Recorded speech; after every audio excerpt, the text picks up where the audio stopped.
Bonjour aux premiers qui sont arrivés, d'autres nous rejoindront un peu plus tard. Certains me connaissent parce qu'ils ont participé au projet. Je suis Claire Scopsi, je suis chercheuse au CNAM, au DICEN, et mes travaux portent sur les mémoires et le numérique. Que fait-on avec le numérique et que fait-on avec nos mémoires et quand on associe les deux?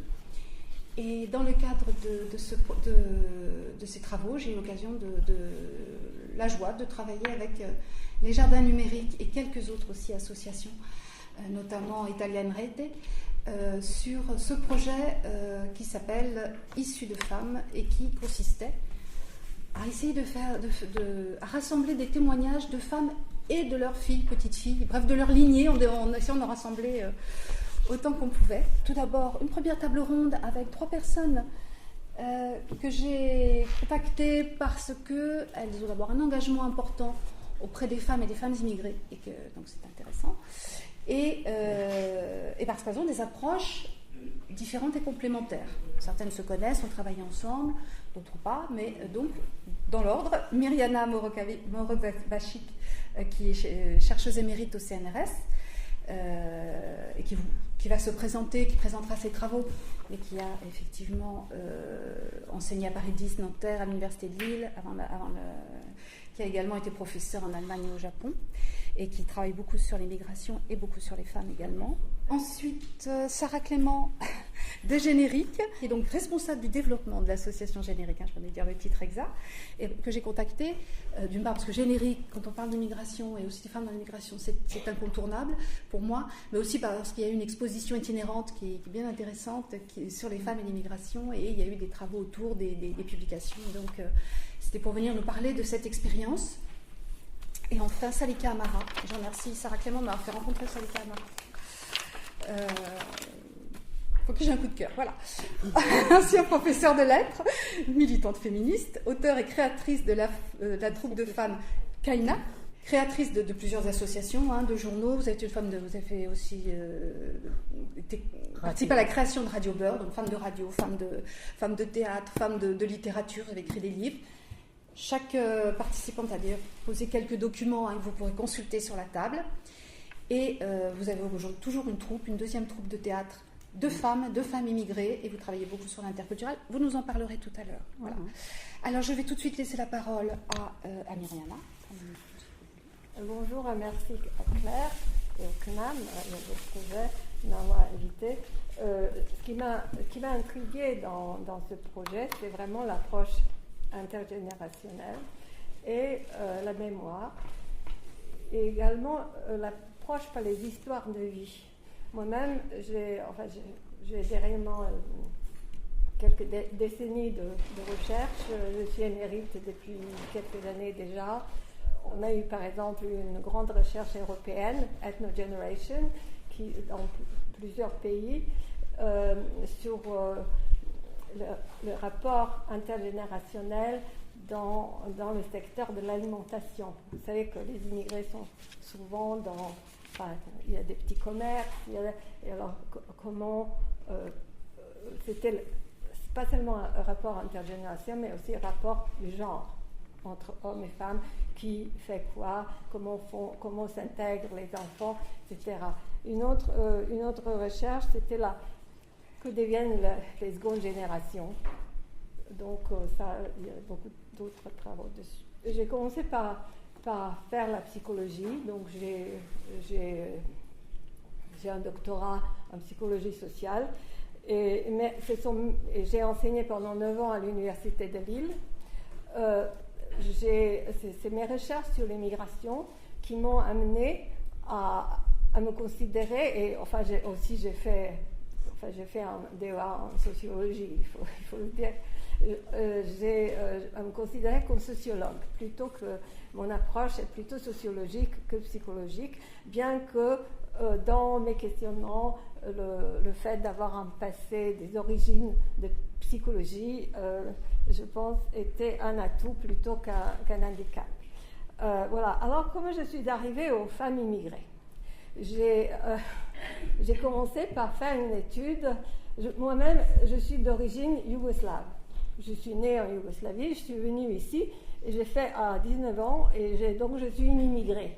Bien que dans la catégorisation de tout le monde. Enfin, je ne suis pas perçue forcément comme une immigrée, mais je suis une immigrée de fait. Et j'ai fait mes études en France. J'ai commencé par la communauté que je connaissais le mieux.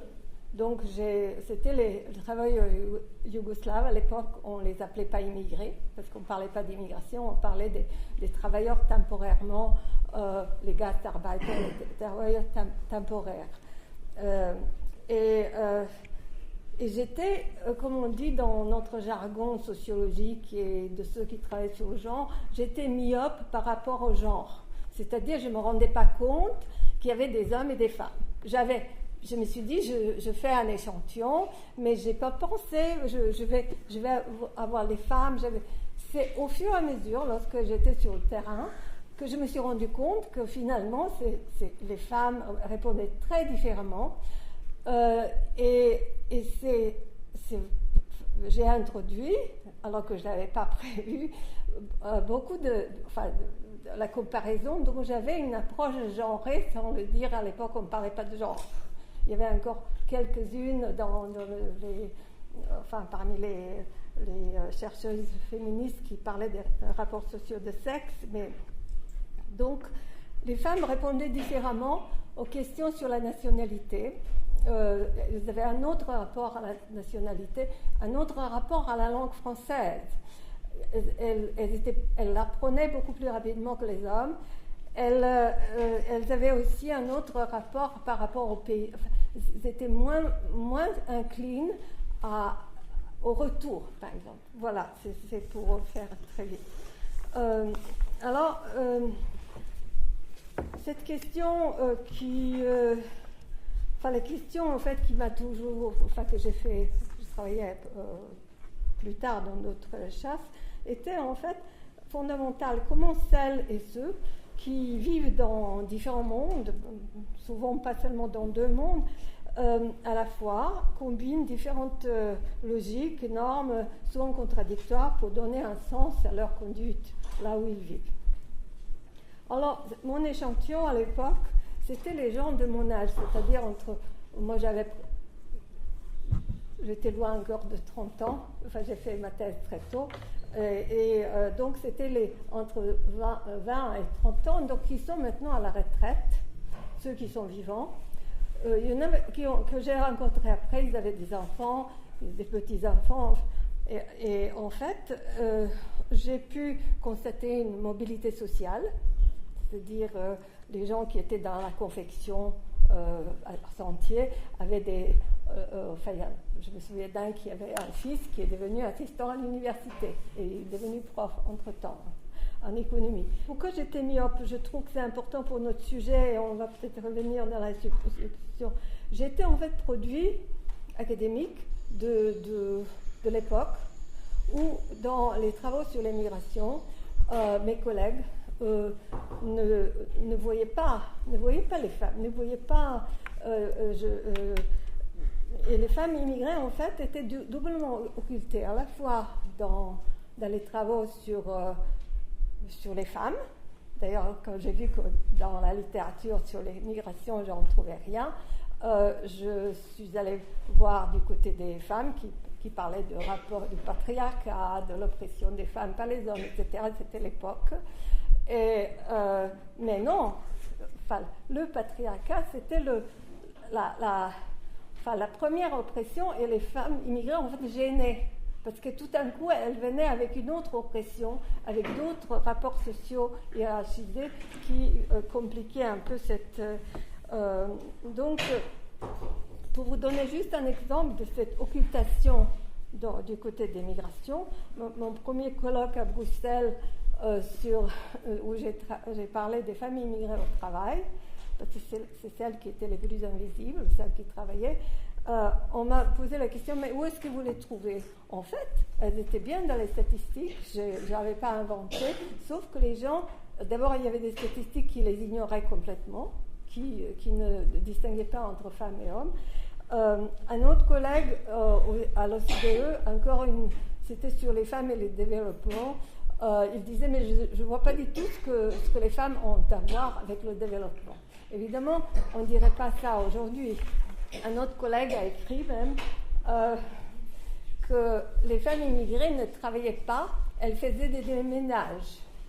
Ça vous donne une idée de l'idée qu'on se faisait du travail à l'époque. Et on ne dirait pas ça aujourd'hui. Ensuite, comme je me suis rendu compte que celles qui étaient les plus invisibles étaient celles qui, en fait, étaient de fait sur le marché du travail, qu'elles soient visibles ou pas.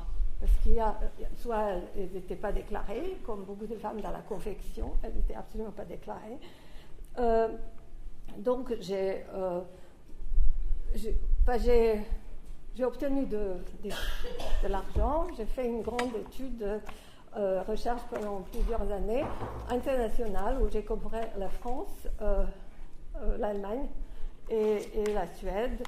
C'était où j'ai vraiment traité les questions que peut-être on discutera. Pourquoi les femmes partent, où est-ce qu'elles travaillent, quelles sont les représentations, quel est l'impact de la migration sur les rapports hommes-femmes. Ce que je conclus de cette grande recherche, c'était que c'était d'abord la diversité. C'est qu'on ne peut pas parler, on parlait souvent de la femme immigrée, comme on disait la femme. Or, que les immigrés ont toutes des origines différentes. Elles sont culturellement, socialement très différentes, et cette différence influe sur la façon dont elles vont accepter ou pas accepter, ou, comme j'ai dit tout à l'heure, vont combiner les normes, les valeurs qui sont les siennes et celles qui sont françaises, suédoises et autres. D'autres choses, c'est que j'ai introduit, donc j'ai travaillé avec les rapports sociaux. On ne peut pas parler que des femmes. Les femmes, c'est toujours par rapport à d'autres femmes qui sont de classe supérieure, qui sont des subalternes, par rapport à d'autres hommes, par rapport à... C'est toujours un rapport, et ce rapport est historiquement et culturellement défini. Donc il y a ces rapports hiérarchiques, n'est pas donné une fois pour toutes, il est très différent dans tel pays, dans un autre pays, etc. Il se trouve que le rapport genré, c'est-à-dire le système hiérarchisé qui organise les différences entre les sexes, il se trouve que dans beaucoup de... Enfin, la majorité, c'est en fait l'homme qui est considéré comme supérieur ou comme qui prime. Dans les recherches suivantes, j'ai surtout travaillé sur le marché du travail. J'ai étudié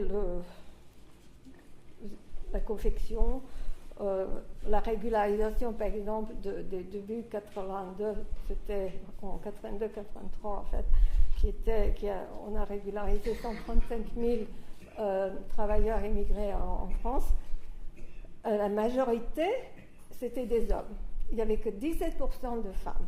Dans le secteur de la confection, j'ai sorti un dossier au hasard, 1020 dossiers dans le service de régularisation de l'ONU. Il y avait 22% de femmes régularisées. Elles se faisaient régulariser comme famille ou rester illégales. Ensuite, j'ai travaillé sur l'entrepreneuriat. Avec beaucoup de collègues de différents pays, la question du sortie du salariat, donc porter un autre regard sur l'immigration que le prolétariat. C'était très, très à la mode dans les années 80, et j'ai travaillé avec des Américains, une collègue anglaise. On a étudié encore le rapport homme-femme, et puis à la suite de quoi, où finalement beaucoup dans cette littérature, on trouve les femmes toujours dans les entreprises familiales, toujours en tant qu'assistante de l'homme qui est chef d'entreprise. Or, j'ai encore une fois, je me suis dit, je vais combler les lacunes, et j'ai travaillé sur 5 pays sur les femmes chefs d'entreprise et celles qui se mettent à l'autre ronde. Alors, c'était très intéressant parce que j'ai compris qu'elles avaient d'abord une autre stratégie entrepreneuriale qui était souvent une stratégie liée aux stratégies familiales. Je me mets à mon compte pour embaucher mon fils ou mon mari. Et c'était en Italie, en France. Et l'idée du succès était très différente. L'important, c'était de réussir, d'embaucher ce qu'il voulait. Mais si après on fait faillite, c'est pas grave. Donc c'était très différent. La solidarité aussi entre les femmes qui se mettent, qui sont à deux, que je trouvais pas chez les hommes, par exemple. Donc pour terminer, après il y avait la chute du communisme en 89, et j'ai beaucoup travaillé sur l'immigration qu'on a vu, c'était la migration qui sont en fait l'immigration mobilité, mais je vous en passe. Maintenant, on est vraiment l'accent sur migration et exil, mais je vais terminer parce que le contexte dans lequel j'ai commencé à travailler, et celui qui aujourd'hui, évidemment, beaucoup évolué. C'est normal.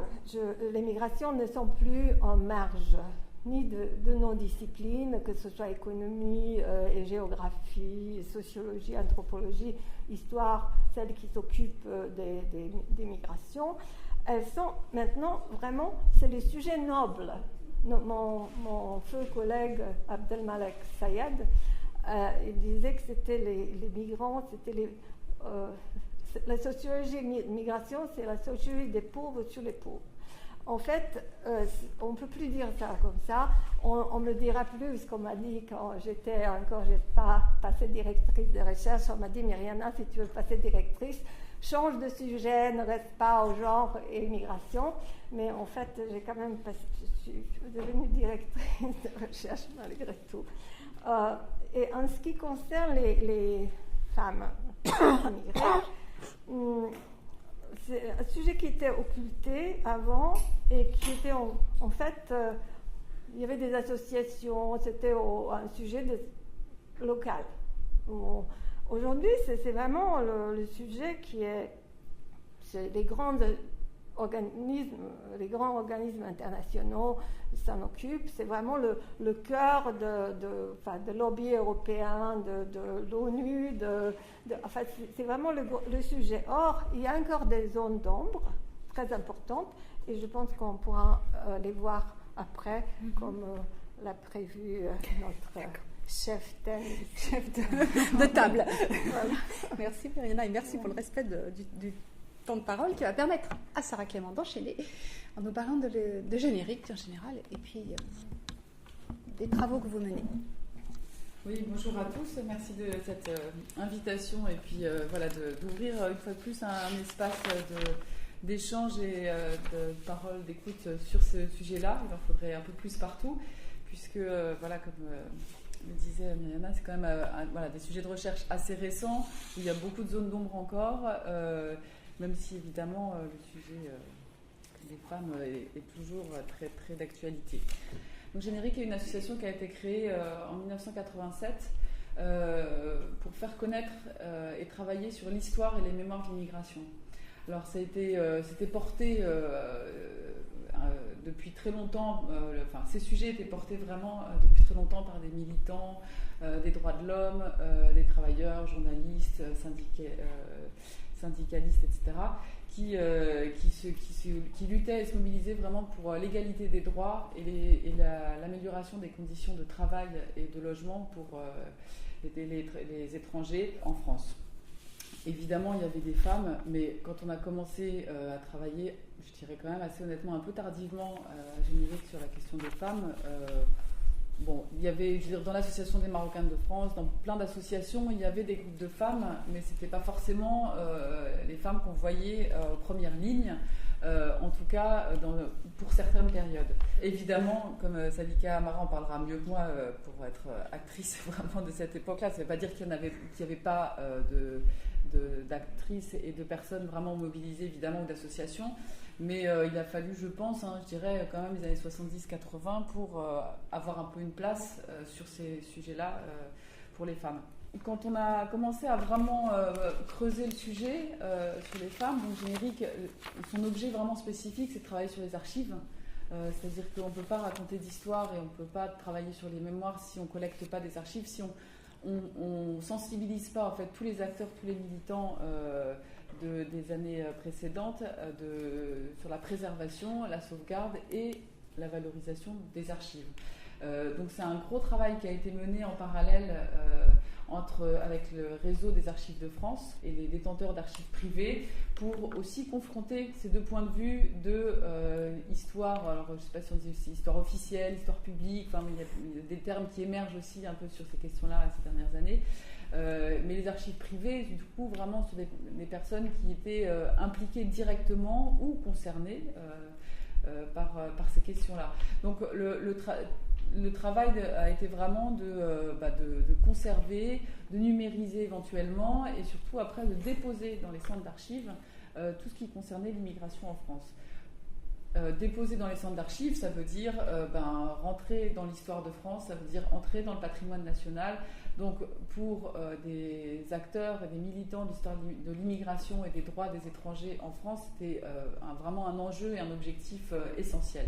Donc qu'on essaye de porter, de poursuivre dans nos activités depuis plus de 30 ans. Évidemment, tout s'est accompagné d'un certain nombre de travaux, de publications avec la revue Migrance, d'expositions, de conférences, de colloques, enfin voilà, pas des choses extraordinaires ou nouvelles, mais un peu précurseurs en même temps quand même sur les questions de base de données dès les années 90 sur le sujet de l'immigration en France. Pour en venir un peu plus spécifiquement sur la question des femmes, donc on a lancé en 2010-2011 un appel à contribution pour faire une publication sur les femmes de l'immigration. Donc vraiment point de vue historique 19e, 20e, donc vous avez un exemplaire ici. Les femmes de l'immigration, de la revue Migrance. Quand on a lancé cet appel, on a eu plus de 50 propositions de contribution. On a dû faire des choix qui n'ont pas été faciles évidemment, puisque la perspective historique des femmes étrangères en France, que ce soit sur les questions du travail, sur la question de l'engagement, sur la question de l'exil et du coup de toutes les expressions qu'il peut y avoir à travers le théâtre, le cinéma, la poésie ou autre. Et évidemment après toutes les activités aussi associatives, militantes de cette histoire-là.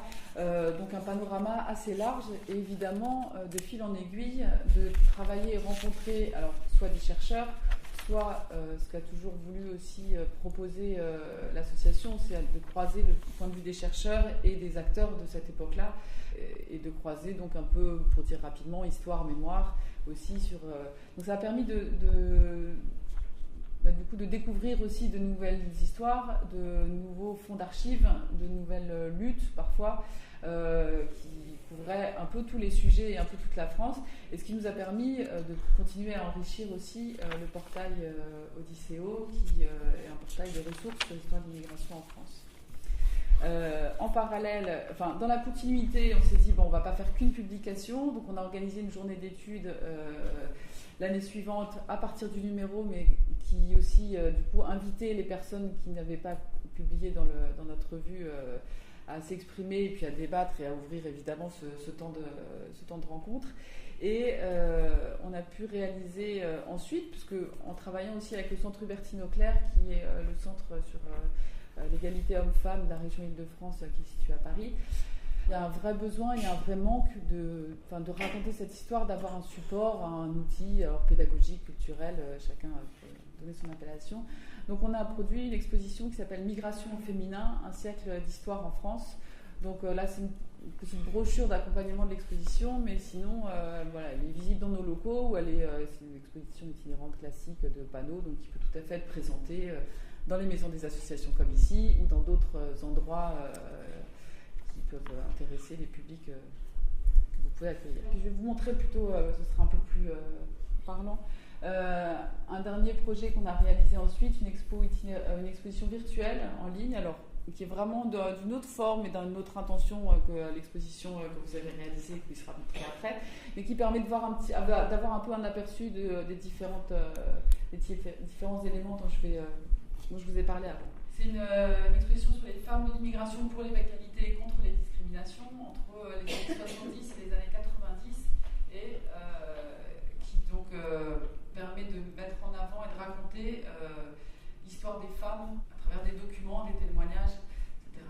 Donc vous allez voir des documents d'associations de femmes espagnoles, de femmes argentines, de femmes maghrébines, enfin je veux dire, peu importe les origines, mais ça montre aussi vraiment la mobilisation, quelles que soient les origines, sur des sujets, puisque évidemment, il y a dans l'imaginaire collectif l'idée que les femmes sont arrivées avec le regroupement familial dans les années 70-80. En fait, en faisant des recherches et en travaillant sur le sujet, on se rend compte que les femmes sont venues bien avant, mais dès le XXe siècle, au début du XXe, pour travailler dans les mines de Lens, pour travailler dans les usines de dentifrice pour les femmes russes dans les années 20, de travailler comme nounou pour les Suisses ou les luxembourgeoises, de travailler pour les Arméniennes dans les usines de tapis. Enfin, c'est pas filature, voilà, merci, petit sage. Du coup, elles étaient tout à fait indépendantes et venaient pour des raisons économiques travailler en France et n'ont pas forcément attendu d'être mariées ou de rejoindre leur mari. Donc, du coup, ça casse un premier préjugé qu'on peut avoir sur le sujet, et puis de se rendre compte quand même très rapidement dans les années 60-70 que la mobilisation des femmes entre elles sur les questions d'égalité, de reconnaissance, de revendication de certains droits était très solidaire et s'affirmait vraiment de façon importante et voire plus visible sur certains sujets que les hommes aussi. Voilà, la mobilisation des femmes espagnoles, portugaises et avec certains cas un peu plus mis en avant qui perdurent à travers des plaques ou des places de commémoration comme à Fontenay-sous-Bois pour Lorette de Fonseca, qui était militante menaçait l'expulsion dans les années 70. Vous avez un certain nombre aussi des documents évidemment essentiels à conserver du coup et à numériser, puisqu'à l'époque ça passait d'abord par l'imprimerie pour être accessible autrement, de bulletins, de cahiers, de journaux qui permettaient vraiment de diffuser toutes les revendications. Enfin, voilà, vous avez aussi vraiment une partie ensuite, comme je vous disais, à travers, qui peut s'exprimer à travers la culture, le théâtre, comme je disais, mais une vraie mobilisation à partir des années 80 de lutte contre le racisme, entre autres à travers les étapes de marche pour l'égalité contre le racisme de 1983, mais qui, en fait, à l'origine de ces marches, c'était vraiment des crimes racistes qui ont déjà eu lieu dans les années 70 à Marseille, mais où on a des témoignages de femmes qui racontent que le matin, quand elles voyaient leurs adolescents partir, elles étaient angoissées toute la journée d'avoir un coup de fil de la police ou de la mort. Enfin, elles me disent vraiment les larmes aux yeux, quoi. C'est-à-dire que c'était une vraie angoisse dans les quartiers populaires de la région parisienne, de la région marseillaise, de ne pas pouvoir revenir les hommes à la maison. C'était un enjeu, une réalité très très forte. Donc, en conséquence, vraiment une mobilisation très importante, donc, comme vous voyez ici, à travers des affiches, des photos, etc. Et puis des échos aussi politiques, évidemment, à la question de l'Amérique latine, et du coup, où les femmes argentines et Amérique latine ont été aussi très actives et sont beaucoup impliquées aux côtés des autres collectifs, ou au sein des collectifs existants autour de la question des femmes. Donc, on parlait des radios aussi pour tout à l'heure. Voilà, vous avez encore quelques exemples de collectifs, de brochures, d'expositions, etc. Et je voulais juste vous passer extrait le témoignage de Gaye Pedek, qui est femme d'origine turque, militante, qui a été très engagée politiquement dans le gouvernement à certains moments, et qui avait créé l'association Elele pour les cultures, pour le peuple et culture de Turquie en France. Et puis du coup, qui a créé cette association qui a existé pendant 25 ans, qui ensuite a recréé une structure, je ne sais pas si elle existe toujours, mais vraiment sur l'accompagnement des femmes turques et sur la violence faite aux femmes. Voilà. Donc elle a un petit témoignage sur la question justement du rapport des générations, puisque la question évidemment qui se pose, c'est la confrontation de façon un peu stéréotypée de la tradition du pays d'origine et de la tradition du pays d'accueil, et donc comment fonctionnent et s'articulent ces différents enjeux. Les problèmes sont plutôt apparus au milieu des années 90, avec une fois que le regroupement familial, au début des années 80, le regroupement familial de la première génération s'est terminé. Bon, après, il y a eu le regroupement familial de réfugiés, tout ça c'est autre chose. Et qu'on est arrivé à un moment où les filles issues de l'immigration, soit arrivées en bas âge, soit nées ici, commençaient à devenir adolescentes, et pubères en tout cas, et que commençait à se poser la question des mariages, etc. Et pendant toute cette période, il y a eu un renfermement des femmes sur elles-mêmes, également bien sûr poussées à se renfermer par les hommes, des femmes qui étaient très peu nombreuses à travailler. Les femmes turques ont toujours été en France les femmes les moins actives, c'est de l'ordre de 17 à 19% seulement de travail féminin chez les Turcs. Donc beaucoup de femmes mères au foyer. Et elles ont été un petit peu les gardiennes de la tradition. Elles n'ont pas été du tout non plus aidantes par rapport à leurs filles. À la différence, par exemple, de certaines maghrébines que j'ai rencontrées qui étaient des femmes qui ne voulaient pas justement que leurs filles vivent les mêmes difficultés qu'elles avaient pu vivre elles en tant que femmes, mères, exclues ou bien enfermées ou autres. Elles voulaient au contraire l'ouverture de leurs filles. Alors que chez les Turcs, étaient les mères qui avaient ce discours-là. La plupart étaient en train de dire, finalement, oui, moi j'ai primé, j'en ai souffert, et tu en souffriras pas toi. Bien, je me regarde dans le miroir, et j'ai besoin dans le miroir de voir l'image de ma fille qui me ressemble. Voir une fille émancipée, qui mène sa vie comme elle l'entend. Alors, après, moi je ne suis pas psychanalyste, c'est parce que ça qu'il faudrait coder ça. C'est quoi? C'est de la jalousie, de la compétition. Et en tout cas, il ne faut pas dire au contraire. On voit bien aussi que la question de la tradition de la transmission se pose différemment en fonction des cultures d'origine, après évidemment en fonction des villes d'origine au sein même du pays. Juste pour terminer, parce que c'est une réflexion un peu plus globale aussi pour la suite, c'est-à-dire que travailler sur les archives reste toujours un enjeu essentiel aujourd'hui, de plus en plus difficile à mener évidemment en fonction des moyens qu'on peut avoir, etc.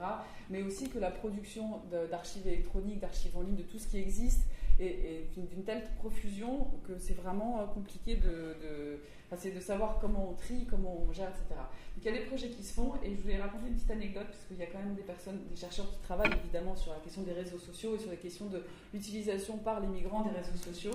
Et donc des chercheurs en Suède ou au Danemark m'ont raconté que, par exemple, une jeune fille turque en fait, avait 2 comptes Facebook, parce qu'il en fallait un pour sa famille d'origine et la famille du pays d'origine, etc. Mais un et un autre évidemment pour sa vie sociale de jeune étudiante au Danemark. Et dans un autre cas, il y avait un autre cas un peu rigolo. Je ne sais pas si le vivre c'est très rigolo, mais d'une mère turque aussi qui avait créé un compte Facebook pour son fils parce qu'elle voulait absolument le marier et qu'elle s'était dit que c'était le bon moyen. Donc voilà, c'était d'autres stratégies, mais d'autres choses qui rejoignent un peu nos sujets, mais qui sont à prendre en compte pour continuer nos recherches. Merci. Merci beaucoup, Sarah. Je suis tombée dedans depuis que je suis petite. Et en fait, moi, je me situe plus comme une militante associative, une militante de terrain, parce que comme j'ai commencé à une époque où il n'y avait pas d'association, plus une militante de terrain. Donc voilà, je ne fais pas de recherche. Alors c'est vrai que j'utilise un petit peu l'art pour parler d'immigration, pour parler de politique, pour parler tout simplement des problèmes sociaux qui touchent nos vies, parce que malheureusement, on a beau vivre depuis plus de 60 ans en France, on est toujours les enfants illégitimes, comme le disait Sayad, de la France, et relégués. Donc voilà, oui.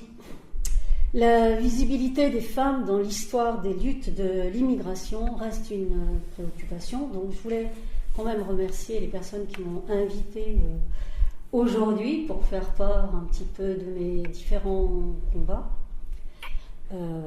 Donc voilà, c'est fait. Merci. Et je voulais dire également que le temps des luttes des années 70, des années 80, des années 90 dont je suis, il était plus dans le faire, agir, que de le dire, que de l'écrire. Et j'avoue que moi-même, j'ai refusé pendant plusieurs décennies à recevoir des chercheurs, à parler à des journalistes, etc. Parce qu'il fallait toujours entrer dans leur désir et on nous faisait dire, combien de fois moi je me suis retrouvée dans des coupures de presse ou même à la télévision, à dire l'inverse de ce que je disais, du fait de montage, de fait, bref, de la manipulation. Donc à une époque de ma vie, j'ai décidé de ne plus parler, mais de continuer à agir parce que voilà, je suis tombée dedans lorsque j'étais petite, puisque mon père était militant et FLN en France, et ma mère, de ce fait, également, indirectement, voire même directement. Et donc j'en ai fait un livre qui s'intitule « L'impasse de la République », donc, que j'ai publié, qui s'appelle « Récits d'en France », sous-entendu en France, des années 56 jusqu'à l'indépendance de 62. Et je terminais mon livre pour dire que ma mère était féministe sans le savoir. Voilà. Et que, donc, voilà. Donc, vous l'avez compris, je suis issue de l'immigration. Voilà. Et donc, relativement tôt, après les événements de mai 68, parce que j'avais cru qu'on entrait dans le monde des possibles, et puis aussi parce que pendant ces événements-là, tout ce qui avait trait à l'immigration, il fallait l'assimiler dans les luttes des travailleurs, et que nos luttes à nous, nos problématiques à nous personnelles, prioritaires, ne pouvaient pas intégrer ces luttes-là. C'était avec eux ou sans eux. Donc voilà, c'est comme ça un petit peu que je suis entrée sur le terrain. Il faut dire quand même que, pour dire juste un point sur mes origines, mon père est venu en France dans les années 36 et ma mère l'a rejoint dans les années 52. Donc voilà, j'ai vécu la guerre d'Algérie en France et on a tendance, lorsque l'on parle de cette guerre qui en est une, d'oublier qu'en fait qu'elle a eu lieu également en France. Donc je l'ai dit à travers ce livre que je n'ai pas apporté ici parce que je ne l'ai pas, il a été édité aux éditions L'Harmattan, si vous voulez le retrouver. Donc dans les années 69, déjà, moi je décide d'être sujet de mon histoire. Et parce que j'estimais qu'on n'avait pas à parler de moi. J'avais les mots pour le dire, j'avais les moyens de le faire et que ceux qui parlaient pour moi parlaient pour eux, pas pour moi réellement. Et quand je dis pour moi, c'est aussi bien évidemment pour ma mère, et à travers moi et ma mère, c'est aussi l'ensemble de ces femmes qui sont restées dans l'invisibilité. Et quand on parlait d'elles, c'était uniquement au niveau de statistiques, ou pour nous dire qu'elles étaient soumises, naïves, sales. On leur faisait même faire des cours d'enseignement ménager pour leur apprendre à faire la vaisselle ou je ne sais pas, coudre, etc. Donc il y a quand même toute cette période dans laquelle moi j'ai baigné et qui rappelle quand même un certain fondement colonial, mais pas sur le coup. Ça, c'est le regard d'aujourd'hui que l'on pourrait porter parce qu'il y a quand même... ça ressort. Et puis, moi, j'ai un credo. Parce que, vous savez, on nous a bassiné toute notre vie avec l'intégration, on en parle encore, vous imaginez. En plus, comme on vous l'a dit, j'ai été prof de français, donc ça m'amuse un peu, en me disant de m'intégrer. Donc voilà. Et j'ai toujours estimé, je l'estime encore, et c'était vraiment mon credo, ce qui me faisait vivre, c'est que l'intégration est un mouvement nécessairement réciproque. Que nous, on avait fait plus que 2 pas, plus que de 3 pas, mais nous, quand on avance, les autres reculaient. Et ça continue. Et il y a comme ça divers déplacements. Mais là, j'ai l'impression d'entrer dans le débat, je vais vous parler juste rapidement. Voilà, toujours au niveau des écrits, moi je voulais vous dire que j'ai écrit aussi quelques nouvelles pour vous dire, qui sont plusieurs nouvelles, il y en a à peu près une douzaine. Et parmi ces nouvelles, il y a à peu près 8 portraits de femmes, et ce sont des histoires vraies, puisqu'à une époque, il fallait que le corps exulte. Bon, moi, j'ai pris la plume. Donc, même si ça a été édité en 2015, ce sont des écrits qui datent des années 70 à 80. Donc, voilà. Pour rendre hommage à nos mères, je vous les donne un petit peu dans le désordre, parce que justement, toute leur vie, durant tout leur exil, elles sont restées dans l'ombre, dans l'invisibilité, et surtout perçues comme victimes ou soumises. Or, comme je l'ai dit, elles ont été à la fois féminines et féministes, même si elles ne le savaient pas. Et donc, moi, j'ai récupéré un petit peu toutes les photos des mamans de la troupe de théâtre que je dirige, la troupe de femmes, et on a affiché nos portraits, les portraits de nos mamans. Donc, c'est une exposition également itinérante. Là, je vous ai apporté juste quelques-unes si vous voulez les voir. Je cherchais la mienne, en fait. Mais tant pis, vous ne la verrez pas. Non, voilà. Voilà. Ça, c'est 90 ans, plus de 60 ans, toute sa vie en France. Et elle a fait de la résistance, à savoir qu'elle ne voulait pas parler le français alors qu'elle y vivait. Ses enfants, on est 4 profs dans la famille sur 6 enfants. Donc, à partir de cette femme qui avait une volonté farouche d'existence et d'exister par elle-même, voilà. Et toutes nos mères sont ainsi. En fait, on a toujours dit patriarcat, mais moi j'ai envie de vous dire que dans tous les foyers, c'était le matriarcat et c'était elle. La mère est le ciment de la famille et c'est elle qui mène tout. Et sans la mère, je vais vous dire, le foyer se délite. Bon, je continue. Donc, je suis désolée. Donc, toujours dans les ouvrages, un document sur la poésie qui s'intitule « Un pays, ça veut dire ». J'ai fait écrire plus de 200, même 700 personnes sur ce qu'ils entendaient par un pays sous forme poétique, donc j'en ai édité 200. Et puis surtout ce document sur la marche de 83, puisque j'ai été leader du collectif parisien pour la marche sur Paris. Et puis le dernier ouvrage qui n'est pas écrit par moi mais qui est très important, dans lequel on a travaillé lorsque j'étais présidente d'une association qui se trouvait à Aubervilliers dans la Seine-Saint-Denis.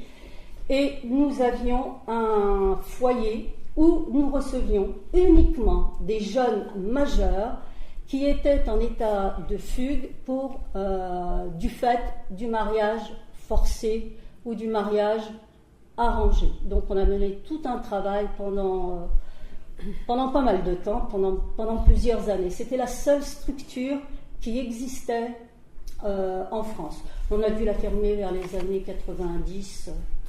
Voilà. Alors, je voulais quand même vous parler de l'histoire de la troupe de Caïna, qui est née dans les années 74. Donc, en 75, 10 filles montent sur scène, 10 filles issues de l'immigration. Pourquoi faire ? Parce qu'en 1974, on était encore en train de discuter de l'immigration au sens masculin du terme, et on avait complètement oublié que dans cette France, il y avait des femmes, il y avait des enfants, et ils n'avaient aucune visibilité. Voilà. C'était toujours la même chose, c'était des travailleurs immigrés avec leurs valises de carton qui cherchaient du travail, qui cherchaient le logement et la famille, et à qui on alphabétisait, etc. Et vous, quand vous avez, 18 ans, et puis que vous n'avez pas votre place dans cette société, vous dites qu'il y a quand même quelque chose qui ne va pas. Donc, alors j'avais fait un petit peu de théâtre avant, parce que je faisais aussi de la poésie et que je faisais des montages poétiques. Et donc, j'ai appelé les copines, les cousines, donc 10 filles en tout, plus 3 garçons. Mais c'était très familial aussi, parce que c'était mes 2 frères et mon cousin. Parce qu'il nous fallait quand même des hommes pour que les hommes montrent ce que les hommes faisaient. C'était important, parce qu'on s'est trouvé en but avec les féministes de l'époque, MLF, Psychépo, à l'époque, où il y a eu une violente bagarre qui s'est très mal terminée d'ailleurs, avec la rupture totale avec les féministes, dont je suis toujours d'ailleurs en rupture, je ne le cache pas, je le dis clairement, voilà, parce que quand on n'entre pas dans le désir de l'autre, quand on n'entre pas dans leur schéma, dans leur conception à elles, pour pouvoir être intégré, il faut parler comme les autres. Voilà. Et de dire, non. Le féminisme, pour moi, je suis désolée de le dire, il est pluriel. Et la femme est plurielle. Et cette pluralité-là, on ne veut pas l'entendre. Donc, comment le dire? Comment l'expliquer? En fait, moi, je voyais que le théâtre, monter sur les planches. Et donc, on a fait un premier spectacle qui s'intitulait « Pour que les larmes de nos mères deviennent une légende ». Donc, on a montré qu'après la guerre d'Algérie, l'Algérie était indépendante, nos parents ne sont pas retournés comme on s'y attendait dans leur pays. Les femmes, elles ont regagné leur foyer et elles ont continué à vivre comme avant. Et que nous, leurs filles, on ne voulait pas vivre en fait comme elles. Donc, on a parlé un petit peu du mariage forcé, du viol, de la nuit de noces que l'on avait appelé à l'époque un viol légalisé. Et je vais vous dire, 10 filles dans les années 75 sur une scène à tenir de tels propos, à jouer de tels propos, je peux vous dire que ça a été violent, brutal, c'était même inimaginable. Et vous savez, toutes les thèses qu'ont amené les filles que vous connaissez très bien, l'association Ni Pute Ni Soumise, qui avait repris ça, en fait, nous, déjà dans les années 74, on les montrait publiquement. On dansait sur scène avec le linge taché de sang. Il y avait la scène de mariage, il y avait justement ces mères qui essayaient de reproduire et d'élever leurs enfants. Mais comme l'a si bien dit, c'est vrai que nos mères ne voulaient pas qu'on vive comme elles. Et que tous ces éléments-là, il fallait les dénoncer, mais pas les dénoncer pour nos mères, pour les femmes. C'était vraiment pour le public et même pour les hommes. Et je vais même aller plus loin. On venait de la Seine-Saint-Denis, donc de la banlieue, et on avait notre assise à Barbès. Il y avait là-bas la salle Saint-Bruno, que vous connaissez certainement, qui était devenue un lieu mythique des luttes de l'immigration. À l'époque, la salle n'était pas du tout comme celle que vous aviez. On a eu cette salle-là pour faire nos répétitions, pour jouer, et on allait dehors avec de la musique, avec des belles robes chatoyantes, des foulards, on tapait des mains, la musique, et on déambulait comme ça dans les rues de la Goutte d'Or, dans les rues de Barbès, et tous les hommes nous suivaient, parce qu'il y avait des hommes. Les femmes qui sont à Barbès sont que des putes, puis nous aussi, bien évidemment, pas de surcroît, puisqu'on faisait du théâtre et qu'on montait sur scène. Et donc, quand ils nous voyaient, ils croyaient qu'on était des danseuses. Alors, vous pensez, musique, et donc ils nous suivaient, vous savez, comme le joueur de flûte, là, et on les emmenait dans la salle Saint-Bruno, là, puis on fermait la porte, ils ne pouvaient plus sortir. Et quand on arrivait sur scène, on était là en jean, avec une chemise blanche, visage livide, et j'ai revu des photos, mais je vous assure, je suis stupide de vous dire ça, mais je nous ai trouvées jolies, belles, et on ne savait même pas qu'on était jolies, mais ça en jetait.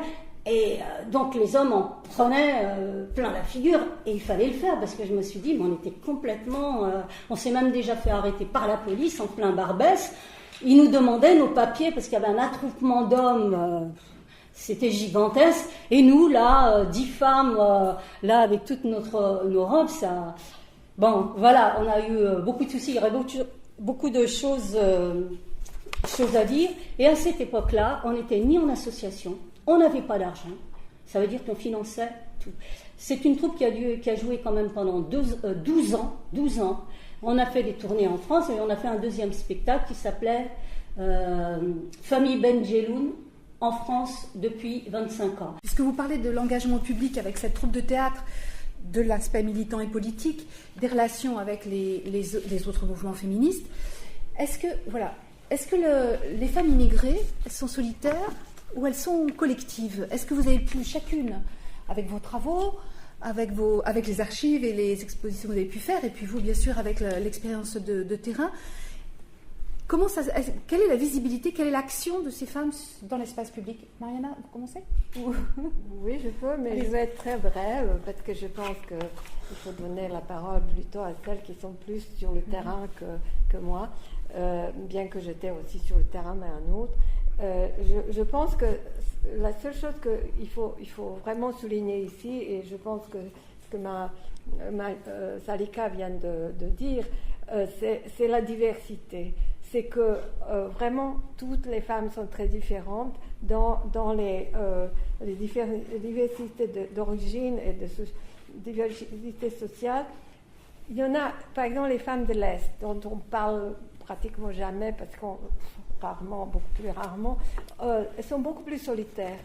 Elles ne ressentent pas, elles ne subissent pas la même discrimination et le même racisme que les autres. Donc elles ont moins ce besoin d'être collective et plus forte, parce qu'on est beaucoup plus fort quand on est dans un groupe. Donc les Philippines sont par exemple très très organisées et souvent très bien organisées. Et quels que soient les pays du monde dans lesquels elles se trouvent, partout elles sont très bien organisées. Donc c'est vraiment très très différent. Je profite encore d'un mot. J'ai oublié de vous dire que parmi les publications, et j'en ai beaucoup, j'ai choisi de photocopier quelques-unes et j'ai mis les premières pages ici si vous voulez voir. Alors donc je n'ai pas trop insisté là-dessus. Par exemple l'immigration que vous voyez, c'était un numéro spécial que j'ai dirigé qui est consacré aux femmes et migration dans l'espace public. Migrantes et mobilisées, c'est un cahier du genre, c'est une revue des études féministes. Je dois souligner que je suis d'accord que le féminisme est vraiment pluriel et que dans les études sur les femmes et le féminisme, c'est la première fois qu'on voit le mot migrant était en 2000 seulement, c'était dans le dictionnaire du féminisme. Avant, on ne parlait pas de migrants, c'était homme, femme. Voilà, il y en a d'autres. Donc, la revue européenne d'immigration internationale que j'ai dirigée avec ma plus jeune collègue Christine Catarino, c'est en 2005. C'est un numéro spécial femmes, genre, migration et mobilité. Et tout est en ligne. Et si vous cliquez sur mon nom, vous trouvez plein de choses. Voilà. Moi, personnellement, je ne conçois la lutte que collectivement. Je n'arrive pas à la concevoir individuellement. Mais c'est vrai qu'à l'époque où on commençait à s'engager, avec rien, on faisait énormément de choses. Et on se retrouvait, par exemple, je voyais tout à l'heure des documents sur la coordination des femmes noires. Je sais qu'on a fait énormément de choses avec les groupes qui existaient, parce que c'était des groupes et non pas des associations, collectivement, notamment les journées du 8 mars, etc. Tout ensemble, il y avait les maghrébines, les Turcs, il y avait des Marocaines. Et quand tu parles de femmes émigrées, moi je ne parle pas des femmes des citadines qui arrivent d'Algérie ou d'ailleurs, qui sont lettrées, qui émigrent en France, et qui, elles, sont plus, entre guillemets, même si le terme n'est pas, je l'aime pas trop, prêtes à s'assimiler, à vivre, à se naturaliser immédiatement, à se marier avec des Européens, alors que nous, on était toujours, même à cette période, nous n'étions qu'Algériens. C'est grâce à la marche qu'il y a eu un petit peu tous ceux de ma génération qui petit à petit se sont naturalisés. Alors qu'elles, lorsqu'elles arrivent, elles ont déjà un plan. Et là, c'est une migration individuelle, et là, il y a des stratégies individuelles. Mais quand on regarde aujourd'hui les associations, la plupart du temps, ce sont des femmes qui les tiennent. Une très grande majorité d'associations, ce sont des femmes qui les tiennent. Et d'ailleurs, il y a beaucoup de femmes et très peu d'hommes. Et lorsque ce sont les hommes qui les tiennent, c'est l'inverse. Il y a peu de femmes, c'est leurs cousines, leurs copines, etc. Point de suspension. Voilà. Et lorsqu'il y a des trajectoires individuelles de militantes, c'est un petit peu du genre Rokhaya Diallo, mais qui butine, vous m'excuserez l'expression, ça et là, mais qui n'a pas de réelle assise en termes associatifs.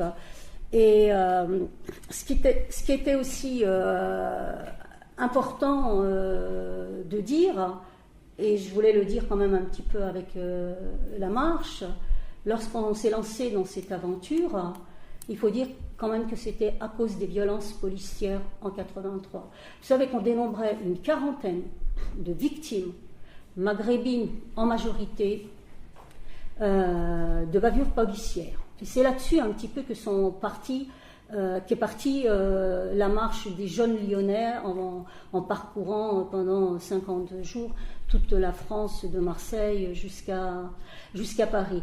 Et sur Paris, si les marcheurs ils étaient en majorité que des garçons, il y avait à peu près 6 à 8 filles par intermittence, à Paris, ce sont les filles qui se sont lancées. Pourquoi c'était les filles ? Parce qu'en fait, c'était les garçons qu'on abattait. C'est les garçons qu'on contrôle. C'est les garçons, quand il y a des bavures, ce sont les garçons qui sont touchés. Donc, et là, on retrouve encore aujourd'hui ce type de démarche. Quand on regarde, par exemple, Assa Traoré, par exemple, Amal Bentoussi, ce sont des figures de lutte individuelles, mais elles sont quand même portées par des associations. Mais c'était... et donc, pendant la marche, il y avait 3 filles qui géraient un petit peu ce collectif parisien, et l'année suivante, il y a eu une autre marche qui s'est faite en 84 qui s'est appelée Convergence, qui arrivait juste après. Il faut savoir aussi que la figure de proue, c'était une femme. Donc on était quand même, nous les filles, au cœur de ces aventures-là, mais on n'avait pas ce type d'idée de dire moi je suis une fille, toi tu es un garçon. Il n'y avait pas cette espèce de notion de genre. Je crois qu'on avait un objectif à atteindre, et ceux qui y étaient prêts pour atteindre cet objectif-là, on ne regardait pas si tu étais une fille ou un garçon. Voilà, moi j'ai fait des choses, je ne me suis jamais posé la question de dire bon, comment je vais parler aux garçons, est-ce que les garçons vont me suivre, c'est je fais ça, tu viens ou tu viens pas, tu veux pas venir, tu dégages. Bon, point barre, c'est pas, je cherche pas midi à 14h, je me suis pas prise la tête, parce que je répète, on était dans l'action sans arrêt, le agir sans arrêt. Aujourd'hui, les choses peut-être ont évolué, puis vous savez, maintenant il y a Facebook, il y a les réseaux sociaux, mais nous on n'avait pas tout ça. Voilà. Moi je rejoins un peu ce qui a été dit auparavant, c'est-à-dire qu'en plus, à Générique, on travaille beaucoup sur les mouvements collectifs des associations, etc. Donc moi j'ai envie de dire, je connais un peu que les mouvements collectifs. Après, comme dit Salika, il y a des personnalités plus connues qui portent elles-mêmes des messages, et puis que ce soit les femmes dans l'immigration ou les femmes tout court ou les êtres humains, voilà, il y en a qui sont solitaires, il y en a qui sont collectifs. Comme vous disiez, il y a pas, je ne sais pas si on peut dire qu'il y a une spécificité en tout cas là-dessus. Aussi, les premières revendications, mobilisation des femmes, c'était sur les conditions de vie dans les pays d'origine. Il y a eu beaucoup ça, comme, moi de ce que j'ai entendu un peu dans les recherches. C'était un peu un enjeu en tout cas collectif, et du coup qui fonctionnait un petit peu plus de façon par communauté d'origine que de façon vraiment transversale, mais voilà, moi je confirme ce qu'elle vient de dire, Sarah, c'est qu'en fait toutes ces femmes-là, elles ont déjà tout un bagage culturel, intellectuel, elles ont quitté leur pays, elles ont déjà tout quand elles arrivent ici, tandis qu'elles sont on n'était pas en opposition. Mais en fait, nos chemins étaient parallèles. On ne se rencontrait pas parce qu'on n'avait pas les mêmes luttes. elles n'avaient pas les mêmes. Nous, on était dans les luttes de l'immigration. Nos vies ici, parce que c'était notre pays, même si on était algérien ou autre chose, que elles, c'était un choix de venir pour batailler contre leur pays. Donc on n'avait pas du tout les mêmes objectifs. Et comme elles étaient la plupart des étudiantes déjà, etc., nous on est de banlieue avec tout ce que cela suppose, de la Seine-Saint-Denis, je vous passe les clichés, donc vous comprenez bien qu'on n'avait pas tous les éléments entre guillemets pour le dire et surtout pour l'écrire. Alors on va retrouver peut-être des archives de ces mouvements-là, mais moi aussi j'ai des archives. Et donc, est-ce que vous parlez de clichés, quels sont pour vous trois, qu'est-ce que vous pensez de l'image de la femme immigrée, des femmes immigrées, de la représentation dans les médias, dans l'imaginaire, je dirais, social? Est-ce qu'il y a des choses qui vous paraissent flagrantes? Nous, parce que notre expérience à nous, c'est quand on a écouté les témoignages. Je ne dis pas qu'on a découvert des choses, mais il y a quand même des choses qui apparaissaient presque systématiquement dans les quelques témoignages qu'on a fait. Hein, c'est pas non plus une étude très quantitative, et qui étaient à l'encontre de ce qu'on dit toujours sur les femmes immigrées. Donc, on voit bien que ça se passe de façon très très diversifiée. Alors, quels sont les clichés contre lesquels vous vous opposez, qui vous énervent d'habitude? Oui, enfin. Je voudrais dire d'abord quelque chose d'assez général. Nous avons nous fonctionnons toujours avec des représentations. La réalité est toujours complexe et nous avons besoin des représentations. C'est un peu comme un dénominateur commun, c'est comme un raccourci par rapport à une réalité qui est complexe. Et nous... nous avons des informations qui viennent de nos expériences, des médias, des politiques publiques. Enfin, nous sommes donc... par exemple, mon idée sur les femmes immigrées, lorsque j'ai commencé à travailler, était très différente de celle de mon collègue qui disait qu'elle ne travaillait pas, elle faisait des ménages. Donc, il avait une autre expérience. Les représentations donc ont tendance chez chacun à ignorer ce qui paraît comme exception par rapport à ce qu'on sait déjà. Donc une fois ancré, c'est difficile de changer et comme nous sommes aussi tous des producteurs de ces connaissances. J'ai été impressionnée par toutes ces archives qu'on m'a montrées, mais quel est l'impact que ces mouvements, ces associations ont eu sur le public? Dans le discours, la migration était considérée comme masculine, c'était une migration de travail. Et ce qui s'est passé, on a découvert les femmes au moment, en 1974, lorsqu'on a arrêté ou suspendu la migration de travail, et l'accent était sur la famille, sur l'intégration, sur l'assistance. Donc, nous avons maintenant les femmes immigrées au cœur de l'attention politique, médiatique, la diversité est toujours occultée, et la pluralité, ainsi que la pluralité de leur activité économique. Alors, ce qu'on privilégie dans les médias, ce qui est porteur, ce qui va vendre un bouquin, je ne parle pas maintenant des petits éditeurs des associations, mais des grands, c'est en fait, il y a des thèmes qui sont porteurs et que ce soit la traite, le voile, l'esclavage domestique, mariage forcé, les violences, et c'est au nom souvent des droits des femmes que le discours sur la violence construit l'autre homme comme violent, l'autre, c'est-à-dire immigré, étranger, comme vous voulez, et l'autre femme comme victime. Donc, et en même temps, conforte le nous comme meilleur, émancipé, égalitaire, ce qui est faux aussi. Il n'y a pas d'égalité. Donc, je pense que c'est alors, j'ai retenu j'ai écrit là-dessus, je vois deux figures en fait qui me paraissent un peu qui accaparent l'image, la représentation. C'est la figure de la victime, donc, et la figure de la travailleuse domestique. Ce qui est beaucoup plus lié à l'ombre, c'est la mobilité sociale, c'est la capacité d'action autonome, c'est les femmes qualifiées. C'est les femmes qui sont chefs d'entreprise, qui sont souvent d'ailleurs les femmes qualifiées qui travaillent dans les emplois dans lesquels elles sont surqualifiées. Et puis aussi les luttes collectives dont vous avez parlé, et je pense que ce n'est pas encore reçu l'attention que cela devrait avoir.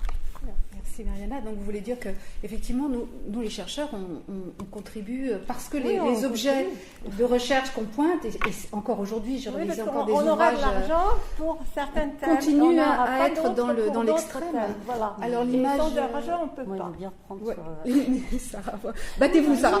Mais je la vois l'image de la femme victime, l'image de la femme contre l'image de la femme qui prend les choses en main. Allez-y. Je laisse vous débrouiller. Moi, je n'aime pas trop le terme déjà de spécificité de l'immigration féminine, parce qu'à cause de ce type de terme, on entre dans des trucs, mais alors, pas possible, non. Alors, on a souligné quelques-uns, alors je vais passer, mais moi, je vous en prends un dont on n'a pas parlé, l'orientation scolaire. L'orientation scolaire. On a parlé tout à l'heure du métier un petit peu de ces femmes. Chez les Algériennes, elles travaillaient très peu à l'époque, dans les années 70, sauf si elles étaient divorcées ou bien veuves. Là, elles étaient amenées sur le terrain du travail. Mais moi, je vais vous dire, à cette époque-là, les filles de ma génération, moi-même d'ailleurs, quand on passait en orientation d'office, parce que du fait de notre spécificité, entre guillemets, on nous essentialisait, on estimait que comme on était des filles, on allait être mariées tôt, qu'on ne pouvait pas faire donc d'études. Et donc on avait deux secteurs d'orientation, la couture pour les filles qui n'étaient pas très capables et la secrétaire pour les filles qui avaient entre guillemets un niveau, voilà, quelle qu'elle soit. Ça veut dire qu'on nous a d'emblée fermé l'université. Si bien qu'à cette époque, vous pouvez toujours chercher dans les statistiques, dans les facultés, je parle bien de gens issus de l'immigration. Je ne parle pas de ces personnes qui viennent du pays, qui ont les moyens, classe bourgeoise, citadine, qui viennent faire des études. Là, c'est pas ça du tout. Je parle, moi, de l'immigration. Et j'avoue que moi-même, j'ai un CAP de sténodactylo. Voilà. Alors, vous me direz comment j'ai fait pour être prof de français, prof de lettres en lycée. Bon, je ne vais pas vous raconter ma vie, mais ça... Et je vais vous dire, il y a eu une pléthore de secrétaires à l'époque, pas possible. Pas possible. Parce qu'on était toutes orientées là, et qu'on allait repartir, parce que je répète, on vit aussi dans le mythe du retour qui est cassé d'ailleurs par la marche de 83, aussi bien chez nos parents que chez les politiques. Donc, comme on était dans cet espace-là, il nous fallait rapidement qu'on apprenne un métier pour retourner chez nous, et puis pour travailler si besoin était, quoi. Voilà. Donc. Oui, enfin sur les représentations, c'est vrai qu'en étant à l'intérieur aussi d'une structure et d'un environnement qui travaille beaucoup sur ce sujet-là, j'ai des représentations un peu faussées aussi peut-être, mais enfin moi je trouve que ce que j'ai découvert et ce qui est peut-être pas assez visible en tout cas, c'est vraiment l'engagement politique des femmes. Et là, qu'il est peut-être encore plus fort quand on est des femmes immigrées, parce qu'on a un peu une double ou triple lutte, comme disait Salika avant. Enfin, je veux dire, il faut sortir du foyer familial si c'est un peu complexe d'en sortir. Il faut être vu non plus effectivement comme une nounou, comme une femme de ménage ou comme une secrétaire, etc. Et en plus, elle peut bien parler français. Enfin, il y a tous ces marqueurs hyper forts que les gens peuvent tout à fait dépasser, mais ça veut dire quand même qu'il y a des étapes à franchir à chaque fois sur l'imaginaire et la représentation qu'on peut avoir des femmes de l'immigration. Donc, moi, je trouve que c'est vraiment ce point-là qui contrebalance doublement, enfin, les stéréotypes, quoi. C'est-à-dire que vraiment la place, l'engagement et la force qu'il peut y avoir, qui peut sortir de tous ces collectifs, et pour parler aussi des années de 2005-2006, de tout ce qui s'est passé dans les grandes banlieues des villes et surtout en région parisienne en 2005. Je veux dire, on a retrouvé des collectifs. Enfin, moi, j'ai suivi des collectifs, des publications de collectifs de femmes vues d'ici, de Clichy-sous-Bois, et puis de mobilisation des photos. Enfin, c'est impressionnant. Je veux dire, c'est les femmes qui ont repris le quartier à pleine main, et comme on le voyait dans les années 70 et comme on le voit encore maintenant. Enfin, et ça, je trouve que c'est pas assez visible, ou c'est vu comme souvent l'histoire d'immigration, comme marginale, comme secondaire, comme périphérique, etc. Alors que ça fait la une de tous les médias dès qu'il y a un problème. Donc à un moment, il faut rendre la place à ces personnes. Je voudrais même ajouter que même nos compagnons de combat éludent nos luttes. Moi, j'ai vu des écrits de gens avec qui j'ai fait plein de choses, dont certains sont génériques, je mets entre guillemets. Quand je lis leurs textes, mais on n'a aucune existence. Si j'ai vu juste le mot troupe de théâtre, point. Voilà, c'est tout. Et ça, c'est terrible. Même dans les débats, quand ils parlent de lutte de l'immigration, chercher la femme, elle est chez les spectateurs, si elle vient. Et donc, allez-y. Rajouter quelque chose, parce que je brûle de le faire depuis 5 minutes, à propos des clichés sur les femmes. Et en particulier, vous avez parlé de l'éducation sur les femmes. Il y en a un qui colle à la personnalité de la femme, c'est celui de la maman. Alors moi, qui étais professeure d'italien et qui ai 2 enfants, un jour, je suis allée voir la maîtresse parce qu'il y avait quelque chose qui n'allait pas.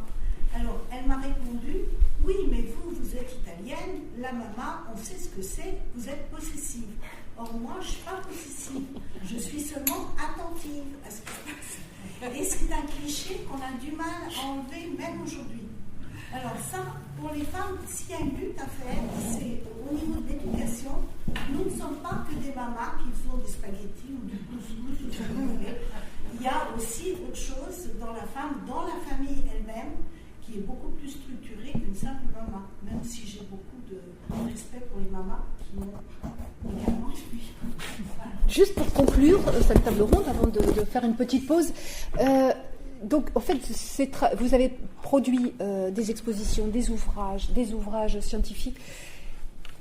À qui avez-vous l'impression d'avoir transmis quelque chose? Est-ce que ce travail de mémoire, parce que c'est un travail de mémoire de fait, aussi le travail scientifique, puisqu'il va être conservé, il est relu ensuite, à qui vous vous êtes adressé et à qui vous avez l'impression que ça a transmis quelque chose?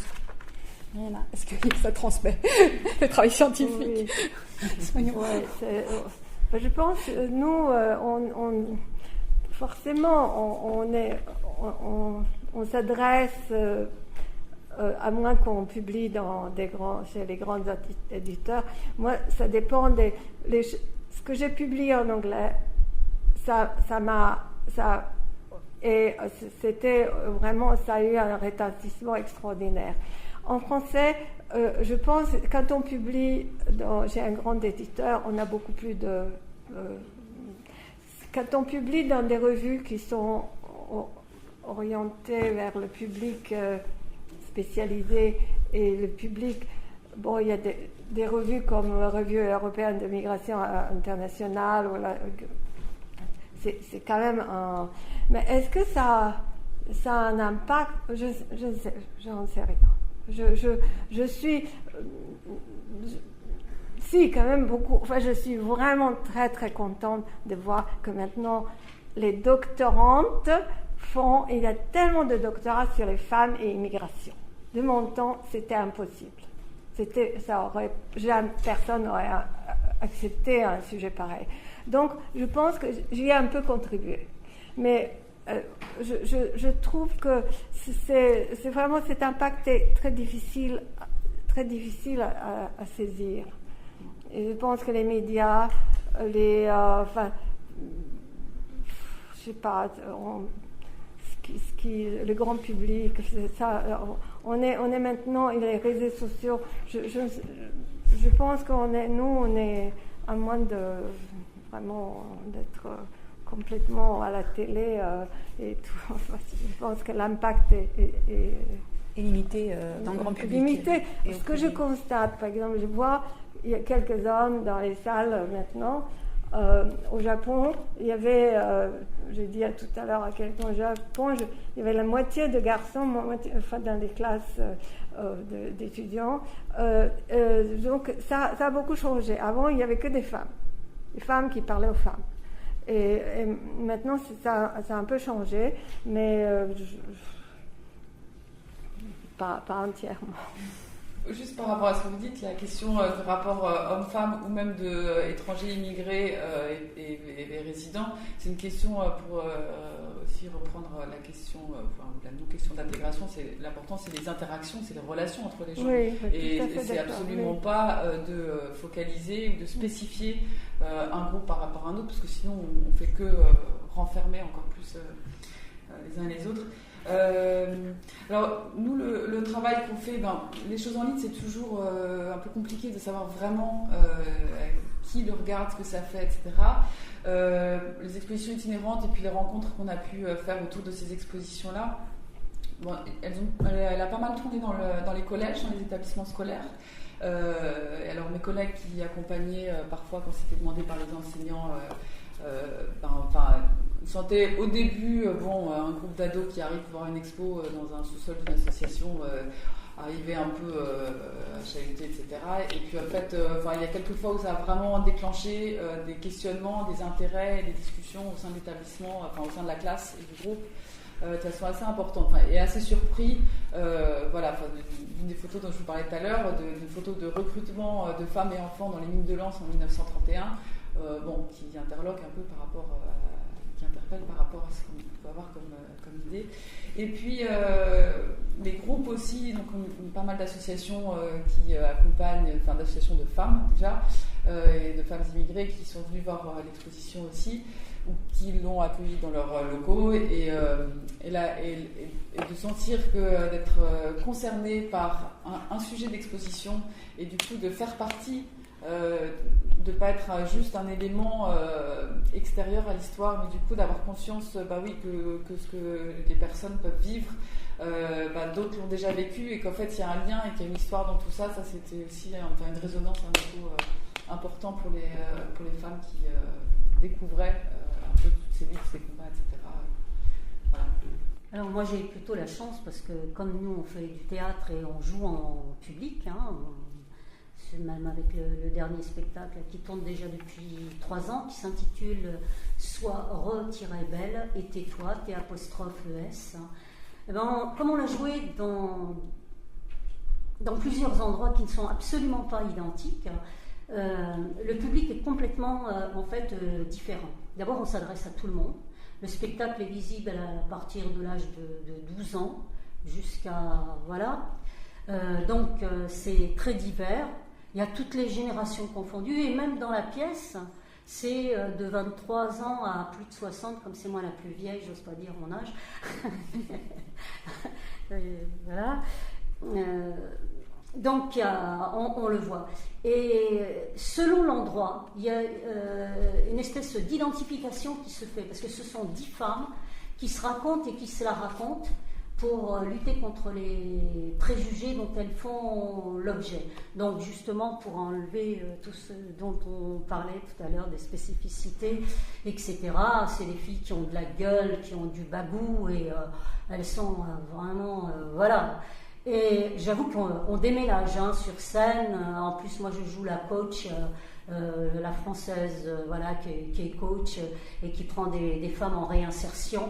Donc je vous passe le tableau, et elle parle de tout, de sexualité, d'éducation, du voile, tous les thèmes. Et la plupart du temps, même si moi j'ai réécrit, mais c'est des choses qu'elle voulait dire.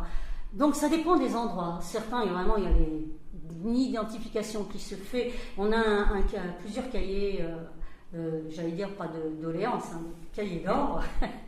Et je vous assure, il y a des choses qui sont dithyrambiques, et on voit que ça prend.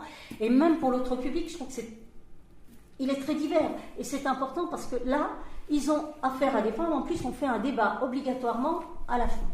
Donc là, ils rencontrent réellement des femmes des quartiers, dits populaires, qu'elles viennent de la Seine-Saint-Denis ou de Paris, très peu, et surtout du Val-de-Marne, puisque actuellement je suis dans le Val-de-Marne. Donc, on voit ce qui se passe. Et même la précédente, qui s'appelait Responsable mais non coupable, c'est un grand-père qui raconte son parcours migratoire à son petit-fils. Donc 3 générations sur scène, on voit la guerre d'Algérie, la marche pour l'égalité et les révoltes de banlieue de 2005. Donc voilà, tout ça sur fond d'élection présidentielle avec Sarkozy. On a même un Sarkozy chez nous. Voilà. Donc je peux vous dire que ça marche. Par contre, ce qui est très très difficile, c'est de trouver des contrats où jouer, parce qu'on est nombreux, on est quand même toujours une douzaine. Hein, moi je suis collective, hein, je suis pas